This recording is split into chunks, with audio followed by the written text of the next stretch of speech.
Perfect. And 1 second, I'm just getting up the slides.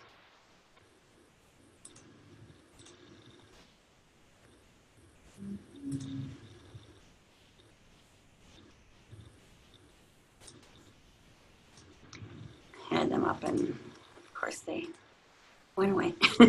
They like to hide behind. Yeah. So how's everybody doing today? It's nice to see a few people came out to hear us talk about EmTechMOOC. So, as Erin said, I am Robin Sullivan, and Cherie and I have been working together for maybe about 8 years or so. The Exploring Emerging Technologies for Lifelong Learning and Success, for short, we call it EmTechMOOC. That has evolved as one of the original IITG projects, and it has been kind of reimagined to start fresh, and we've been live for about a year. So the URL that you see on the screen is much shorter than the one that was on Erin's screen, and also easier to remember. To get to the project website, which we will demonstrate, is suny.edu/EmTech. So suny.edu/EmTech. And the slides are available, bit.ly link /fellowchat19, but I'm sure Erin will also share that information out to the registrants. So EmTechMOOC is basically a discovery learning activity. And the main thing we hope people will do in this online activity is to reflect on innovative and creative uses of emerging technologies. One too many. The target audience for this MOOC is pretty much everybody. We're targeting all learners. Now, something that's unique, especially to myself, I've been an instructional designer for many years through SUNY, and I've recently transitioned into the UB libraries. So this project also supports students as equally as it does faculty and staff.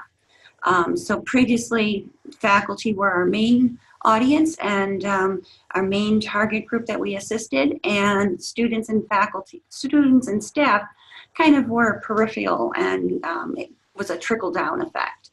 The project EmTechMOOC is also targeted to anybody across the globe that has an interest to stay current with today's changing technologies. We all know that something that is here today could be drastically changed in the afternoon, or it could be improved or no longer available as a free service. They changed it to a paid service model.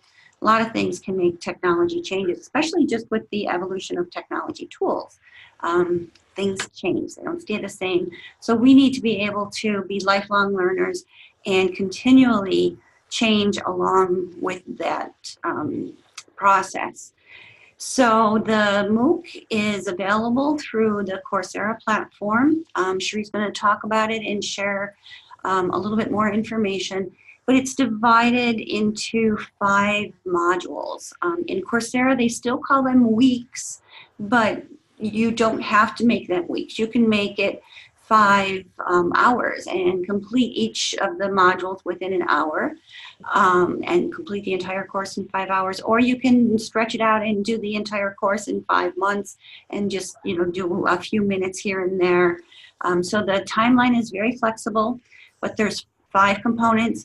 They focus on the 4 C's of 21st century skills.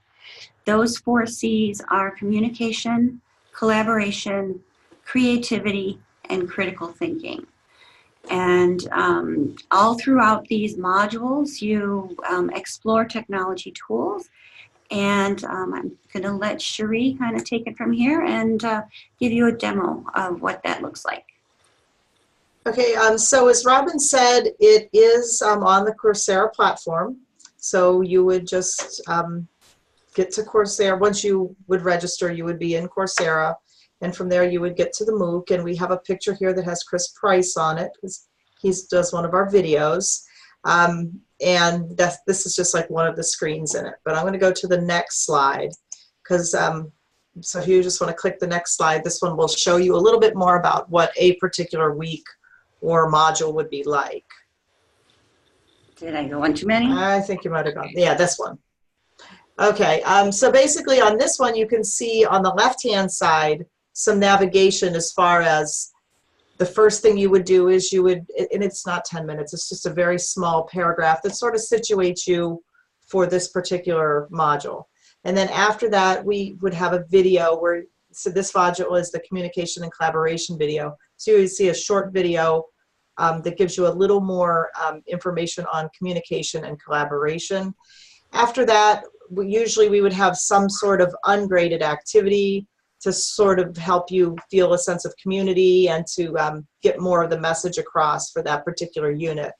Then we would have a discussion prompt. And in this discussion prompt, you would, like in this one, it says create your ePortfolio, but then you would also be going to the EmTechWIKI, which is where we have the tools and resources for each module. Now, if you look on the right side, this is what the page in the EmTechWIKI would look like. And we have a lifelong learning section and a communication and collaboration section, creativity and critical thinking. So it's set up around the 4 C's with that added piece on lifelong learning, because we think it's really important before you get started in this to realize what it means to be a lifelong learner and how you can develop tools to continue learning on your own in the future when you're done with the MOOC. So after that, when you're in that, is the next slide show you more about the wiki? Maybe I should go to that. Not really, but anyway, so you're in the wiki, you pick your module, and then from there you would look up different objectives that you might have. Like maybe you want to tell a story to someone, or you wanted to create a video. So there's objectives and then there's categories, and you can choose which one, and then a bunch of resources will come up and you choose one of those resources in which to do your discovery exercise about. So if you're in video, there'll be a discovery exercise pertaining to video.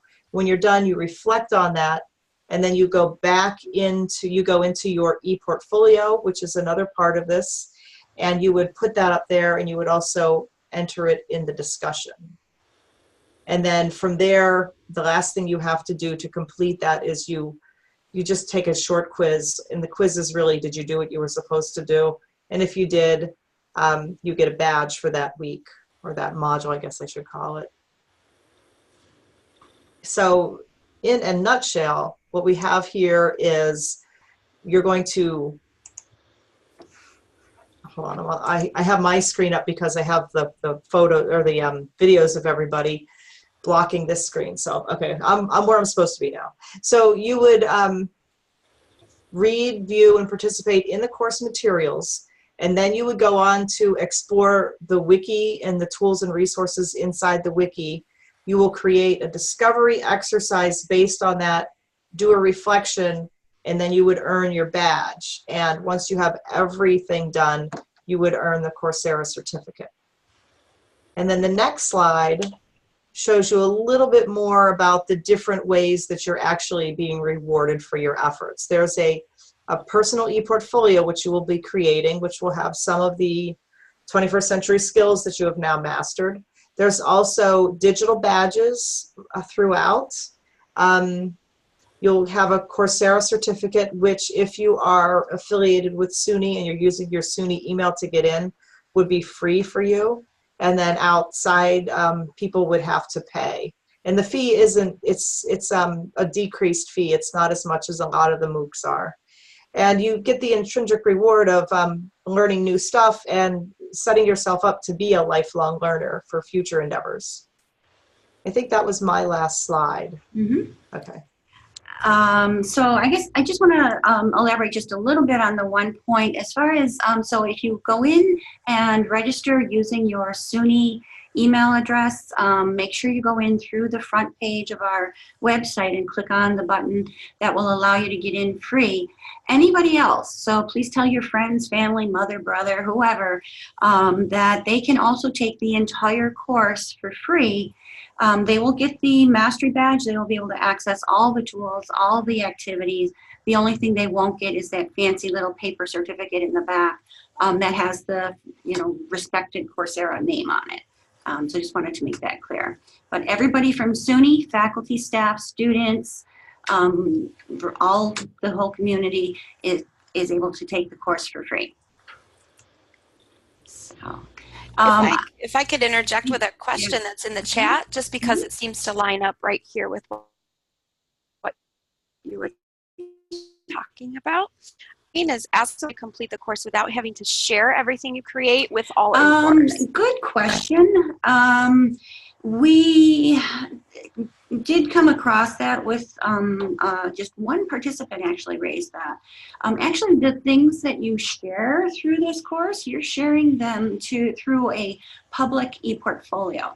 So it's even, you're sharing beyond the course participants, you're sharing with the world. And if you want to take the entire course, keep everything completely to yourself, create everything and just put it in, your file system, you're more than welcome to do that. But in order to get the mastery badge and the Coursera certificate, it is a public share. I'd be interested to take it offline and have conversations if people think we should rethink that policy. Every learning opportunity is, continual improvement. So always open to that. Thanks for bringing that up, Erin. Thanks, Robin. So we also just wanted to encourage this community in particular. The MOOC is two parts. It's got the MOOC, it's got the Wiki.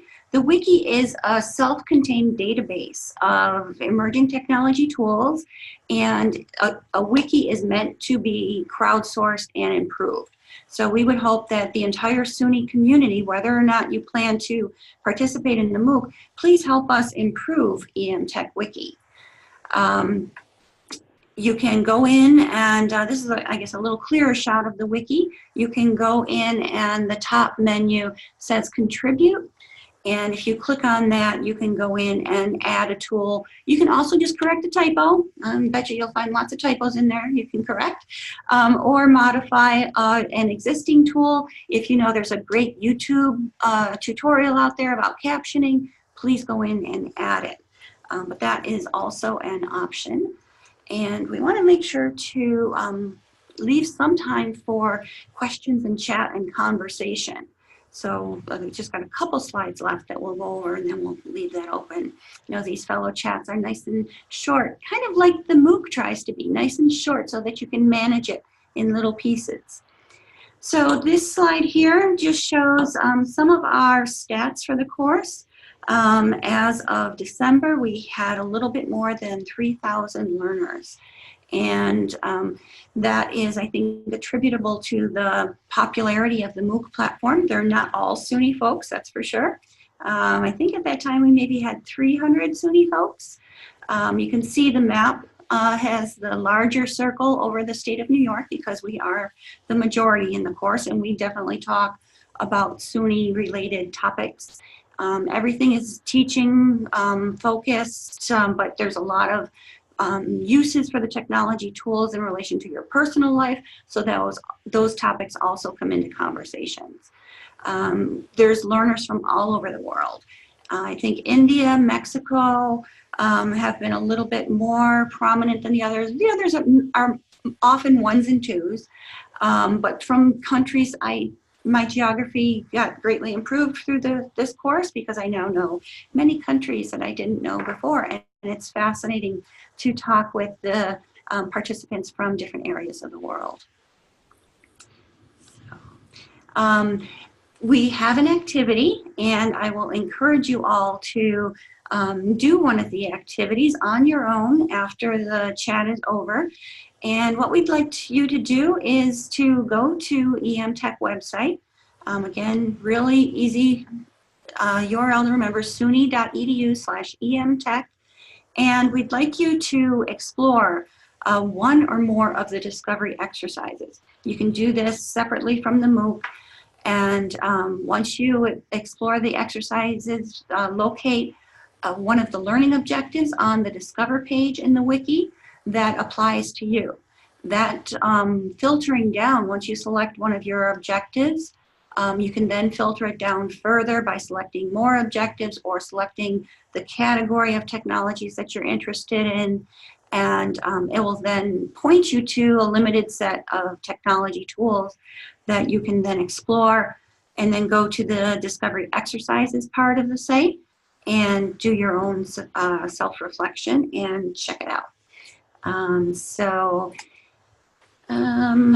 just want to end this presentation here, at least the slide part of our presentation, with the idea that this is one of the very first projects that I'm aware of that we have students, faculty, and staff all working together, all being learners together.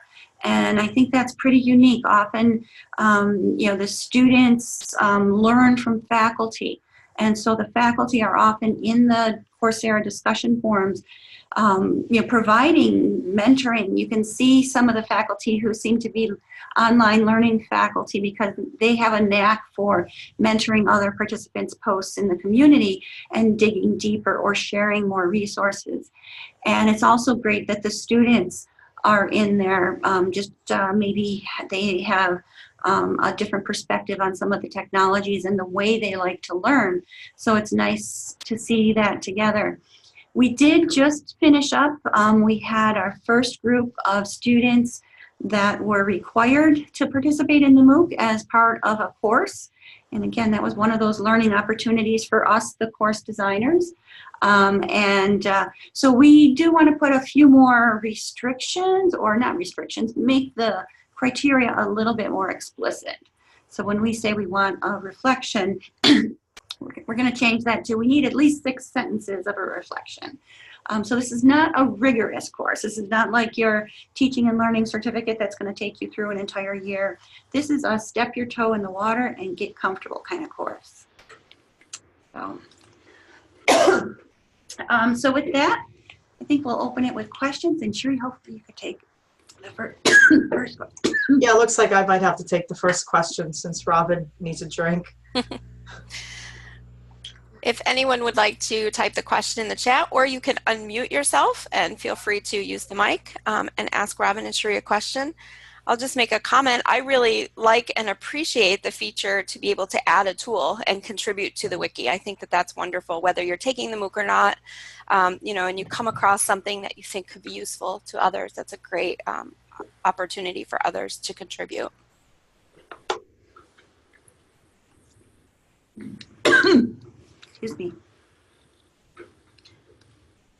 Were there any other questions in the chat that came through? Not yet. I'm curious, is there anyone on the call who's actually gotten into the MOOC or the wiki or has been a part of this project at all? And that is a great comment. I do see some familiar people. Lynn especially has been a tremendous help. The entire SUNY community has been a tremendous help throughout the building of this project. So Lynn, can you share? I also see that maybe Lori is a graduate, one of our mastery learners. So Lori, if you'd like to share, that would also be great.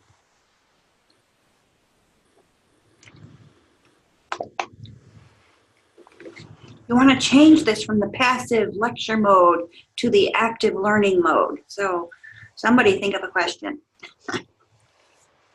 Lynn, go ahead. And voice, everybody, to unmute your mics, just go to the microphone menu. And we do have 2 comments in the chat. I see that Maureen has started it before, and wants to start it again. And Lynn said that Lynn had a wonderful experience with the MOOC, as have several faculty at Rockland. Travis from Alfred, I believe, has a question. The wiki is available outside of the MOOC. Yes. Yeah, it stands Oh, now my voice is going. Yeah, the MOOC is one piece that uses the wiki, but the wiki is also used standalone.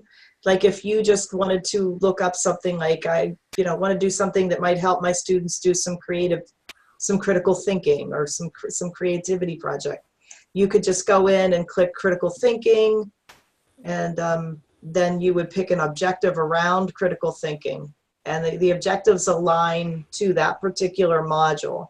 So gather feedback,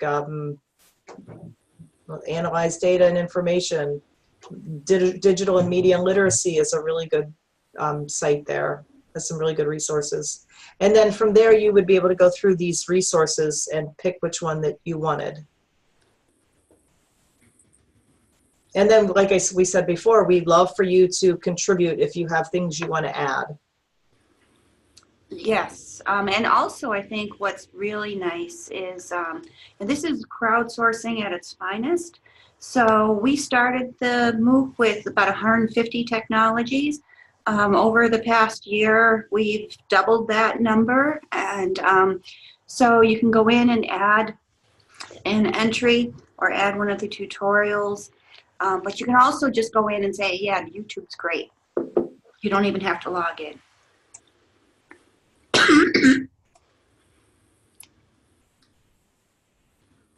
I think that's one of the things that makes the wiki so special, because it is that dynamic repository database, that's, like you said, Robin, a crowdsourced collection. And so if you're looking for a tool, this is a great thing to have bookmarked. If you have students who are looking for tools to use for different things that they need to do in their courses, where they need to use educational technology, this is a great place for them to search for those tools.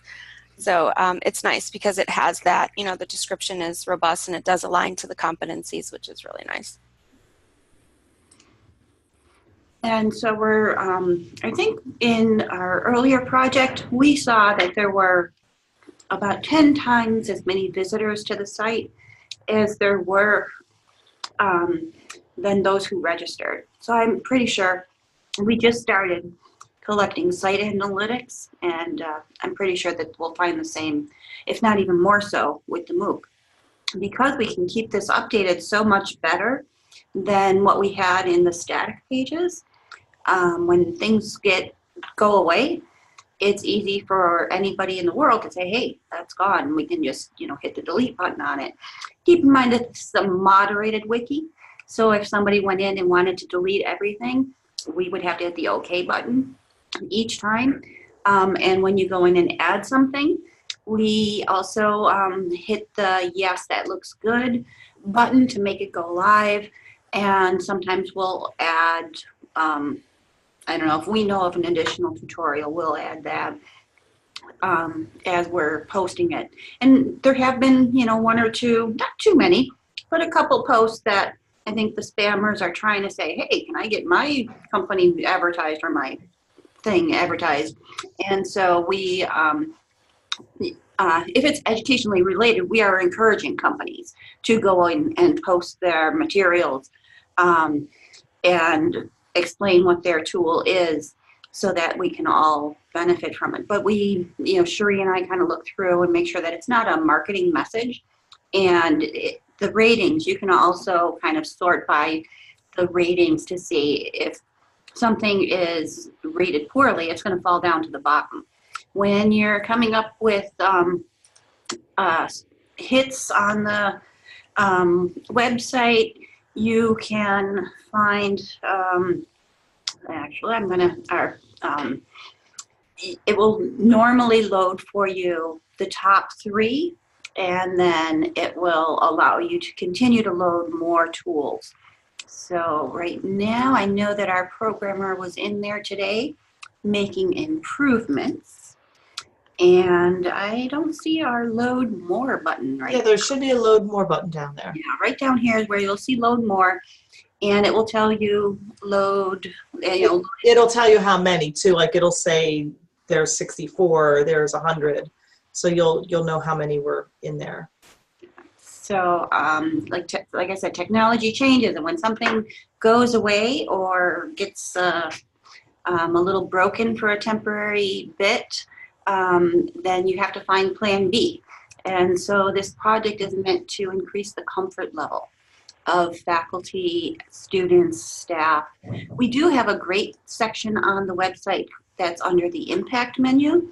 So there's a really nice infographic that shows, how many people have completed and issued badges.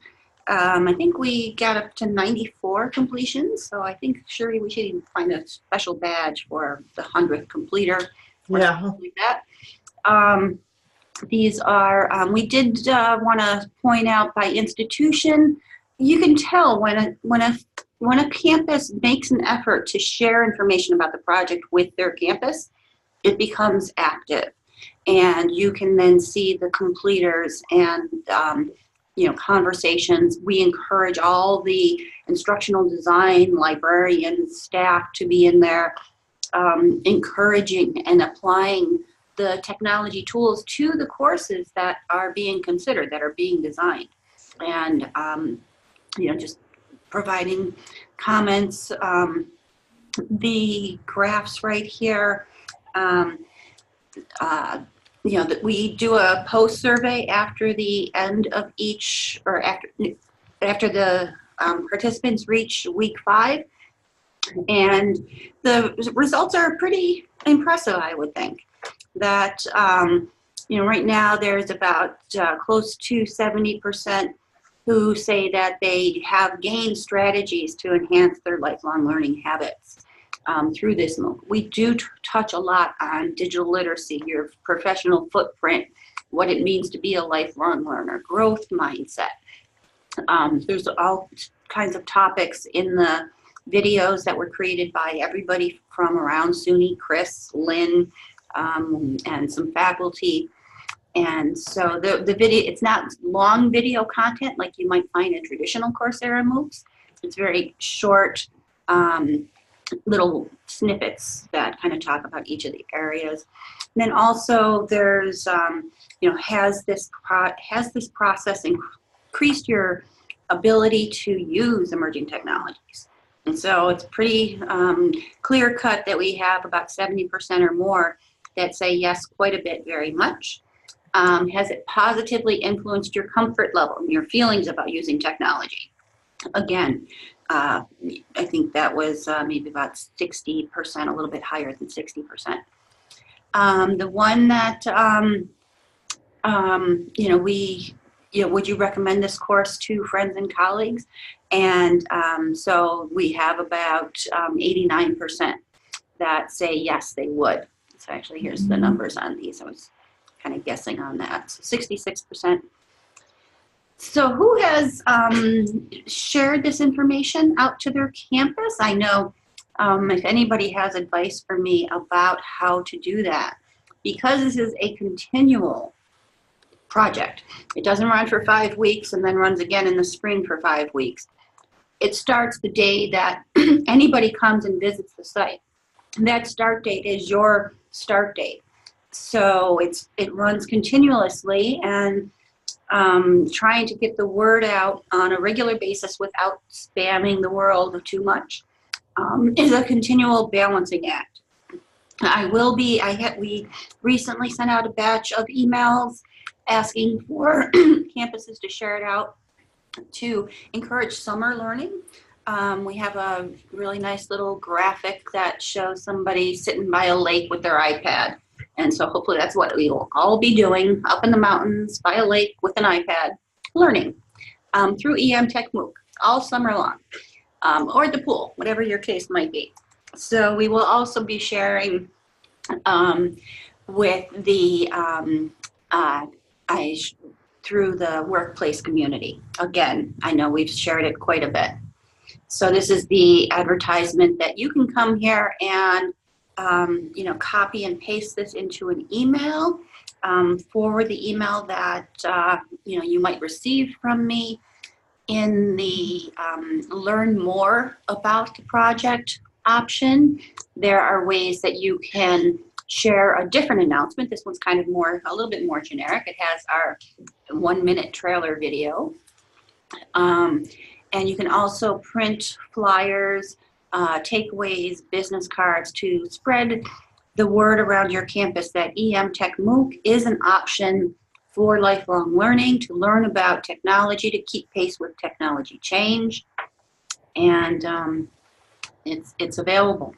So I would encourage you all to print out at least a few of these flyers and hang them up and send out some emails to your campuses.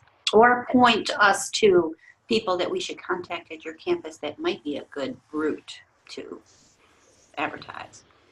So it's great to see everybody in the conversation, or in the audience here.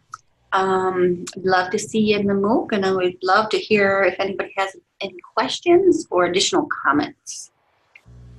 And also, I would ask Robin or Cherie, if either of you have a link to those promotional materials, maybe you could share that in the chat. I was trying to search for it, but I couldn't quite find it. And I know you know exactly where it is.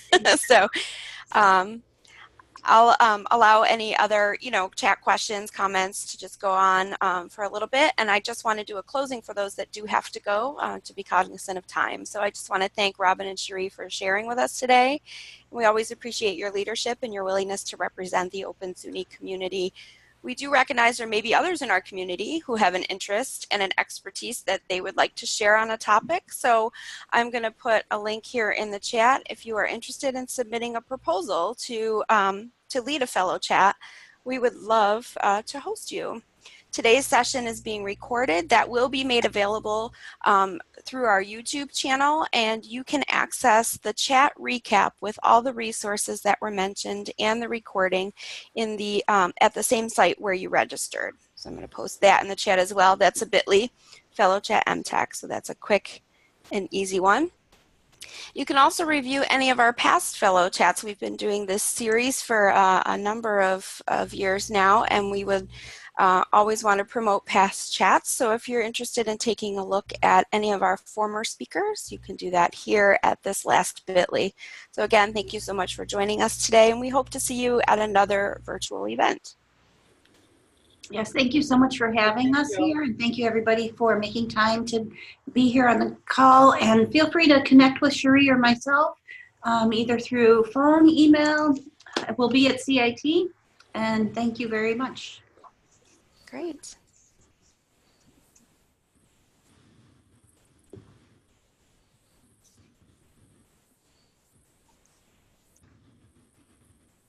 Erin, I often have a hard time finding this page too. I always want to go back to it. So I can find it again. I know, it's under the Engage tab. You can find chats under Engage.